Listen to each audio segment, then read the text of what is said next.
One of the foundations of being friends with our own mind is to be able to work effectively with our thoughts, with our responses to our thoughts, and with the energy and sensations in our body that are stimulated by our thoughts. Thoughts can be positive. When we think of someone we love or a beautiful sunset we've seen, we'll often find a little bit of relaxation in our body. We enjoy that kind of thought. Negative thoughts tend to be the ones with the most power. They really attract our attention. Our survival system is set up to notice danger so that we can protect ourselves. One of the issues with thoughts is that when we've had a traumatic experience, we've been hurt, we've been scared, there's been some kind of a threat to our life, to our happiness, then that becomes a traumatic memory that triggers an energetic response in our body. Our shoulders might tighten up, we might gasp, we hold our breath. There are many different systems that come into play in that split second when we realize that we're in danger. Memories of a traumatic experience can stimulate that same kind of reflex, no longer appropriate in the situation now, and yet we are still experiencing that in our body, our breath, our mind, our thoughts. That's a problem. Whether it's the intrusive flashbacks of PTSD, post-traumatic stress disorder, or whether it's the images that come to mind, the compelling, catastrophic images, we need to find a way to work with them so that we're not at their mercy. When we're working with words or images, it's a bit easier to step back and have a look, see that we're actually looking at images. If we're looking at the images of words, we can see that some of the letters are curved, there's space in some of them are straight lines, there's a certain arrangement of letters, and they mean something to us. It's a bit easier to step back with words and images if there's no corresponding energy or sensation in our body. If there is, it makes it feel a lot more true. But either way, we can work with just the words or just the images to start, and then we'll come back to the energy in the body. Scott Killaby's living inquiries are a brilliant way to work with words and images and with sensation. There's 3 elements in the living inquiries that we look at. One is thought, which are words and pictures. Some of the pictures are like a still photograph. Other of them are video clips. With words, we hear it in our mind. Memory can reproduce sound in an amazingly complex way. We might hear words in the same tone of voice or from the same person's voice that we heard them originally. This is just in our mind. With pictures, we see them in our mind's eye. Sometimes when we're working with traumatic events or pictures of something that reminds us of being hurt, we'll work with the eyes closed. Other times we'll work with the eyes open. Put the picture on a wall across the room. Put some words on a window and see what's behind the window. See the blue sky behind the window. There are many ways that we can remind ourselves that we're looking at or hearing something. We're not actually back in that situation anymore. The ones that feel more true, as I said, are the ones that have sensation or energy in the body. Scott Killaby calls this the Velcro effect, when thoughts are Velcroed to energy or sensation in the body, and then we have ways to look at them to release the Velcro. And they don't mean what they used to mean. They're not as threatening. So we start with words, sensations, and images. In the living inquiries, we might ask one of 3 questions. In the compulsion inquiry, we have a look at, is there something about the words, the images, or the energy in our body that's driving us to take an action? It could be that it's driving us to have a beer. We often will try to get away from something that feels threatening, and that's again, part of our human survival system. We need to work more skillfully with it so that we're not automatically just responding to our programming. The tighter the Velcro, the less freedom we have. We look to see if it's an identity. Is that word or image or feeling, is that me? Often it does feel like me. There's no right or wrong way to do them. We just relax. We feel the sensation in our body and we ask the question. If we get a response, either out of thoughts or else out of sensation in our body, then we know that there's some kind of Velcro there. And then we can have another look. We can go in deeper. The question that I work with most often is around threat. Can that word or image or sensation actually hurt me? This is where healing trauma comes in. When we have a memory of someone saying something mean or hurtful to us, that's not going to be a neutral experience for us. We'll hear the words, we might see their face, there might be a little video clip of it, and we'll experience that in our body. We'll have some kind of a defensive reaction in our body. We might use the words, is it a threat? We might also look to see, does it make me uncomfortable? Do I really wish it wasn't here? There are different questions that we could ask, but the general idea is to look to see if there's something about the words or the images that feel threatening to you. And again, there's no right or wrong answers. If it feels uncomfortable or scary to have that word here or to have that image here, then there's definitely ways that we can work with that. So we start with the words or images, which are our thoughts, or sensations, and we ask one of the three questions.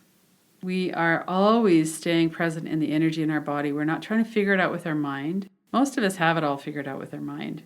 Most of us know that when we're scared of something, it's not actually a threat right now. The conscious level of our mind knows that, but we still have something that's being held in our body. And that's what we can work with and free through this method. The way that the brain works is that it's a stimulus response mechanism. It's the nature of the mind to generate thought. We have several layers in the mind, actually. There's a lot of complexity to the mind. And even in the brain, there's the primitive brain, the midbrain, the prefrontal cortex.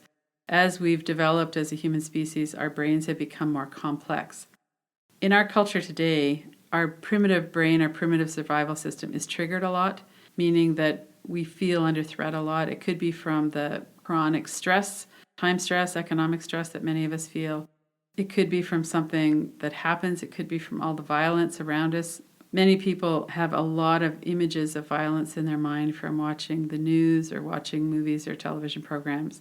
All of these are very alarming to our system, and it puts us on yellow alert and perhaps even red alert a lot of the time. We need to do something to take that vigilance level down to something that more closely matches the reality of our situation right now. I've been teaching meditation for about 25 years, and at the beginning, the mind just seemed so mysterious. I had a lot of unhealed trauma at that time, and I had a lot of things that were going on in my mind, a lot of compulsion, a lot of catastrophic thinking. I was really under a lot of stress. My body reflected it, my shoulders were up around my ears, and I was really never at peace from the thoughts.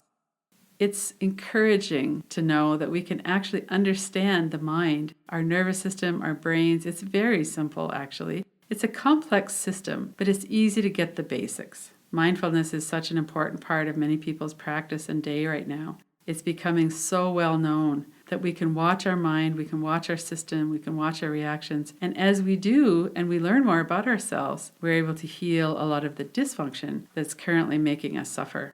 So to sum it up, thought comes in as words that we hear or see, and images that we see, colors and shapes. The content of our thoughts arises from our pool of associations and memories and experiences. We don't pre-plan our thoughts. Thoughts just come in. Sometimes we get very attracted to and we pay a lot of attention to the thoughts, really to the point where we're not all that aware of what's going on in the moment in our actual lives. We're really absorbed in thought. This happens especially if it's a negative thought or if it has a hook on it. There's some kind of danger in it, and so we're very much compelled to pay attention to it. Many people have a high level of distress around their nervous system and their brain and their thoughts. Understanding that we have a survival system that reacts and responds to our present moment experience based on the evidence from the past has been very helpful for me to really understand and let go of the idea that I should have a different system, my mind should be different than it is. Many people shame themselves for having a body, a survival system, a nervous system, brains that act in a certain way. Really, that's just the human condition. And if we can accept it, start to see it, then we can start to work with it. And that's the way we get freedom from this compulsion, from the primitive brain running the show. Neutral thoughts come and go. We don't have a lot of feeling or sensation to neutral thoughts. They tend not to create a storm in the mind. They tend to just come, they're there for a bit, then they dissolve. They just go. Thoughts that are positive or negative generate a certain response in our body. Other thoughts and other sensations, energies. Thoughts with negative energy have more urgency, and this is because of our survival system. If our ancestors hadn't noticed danger, they would not have survived to reproduce. So our system has a very strong bias towards noticing danger because that's how people survive. In our current life, it's not always working very well, this system, but that's the one we're stuck with. we have ways that we can work directly with it so that we can help to reduce our individual stress and work with the thoughts and the energy that are creating this environment of danger and hypervigilance and I'm just not okay. Something that many people have observed is how thoughts and fears are really affected by those around us. We really pick up on the energy of someone who's anxious or afraid. Again, that's something that's beneficial for us to know. What happens is that when the whole culture or the whole community is afraid or stressed or overworked, which happens so much now in our modern life, we are very sensitive to other people's energy. And that's, again, part of the way that we have survived. One person who's afraid or anxious can set the whole group on edge. Watching the news is an experiment in contagion of fear and anxiety. We're not meant to be seeing visual representations of danger that much. It's very damaging on our brain.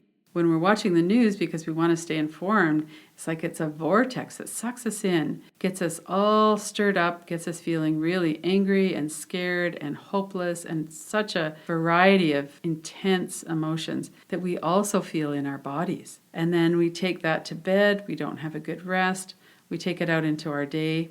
Shared fears and shared experiences like that can be very compelling and make everything seem like we're just doomed.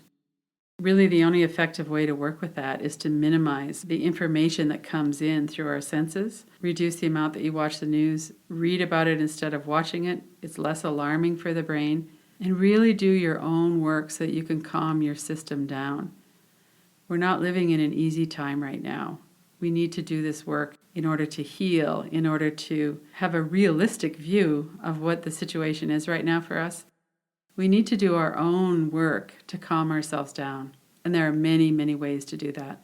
Breathing, relaxation, limiting images, limiting violent movies, that kind of thing. Those are all really, really helpful for us in this way. Our responses are based on our experience and on our associations. If we have an association that going to the beach is relaxing, we're going to have very different associations than if we almost drowned when we were at the ocean. We can't do anything about that. We can't change that part of our system. That's just how our system works. We are always scanning in the world to see what's dangerous or potentially dangerous. And as we're doing that, we're bringing in the information that's dangerous first. We're not really paying that much attention to the positive things. And we're checking to see, what do I need to do to keep myself alive? That's our main priority as an organism.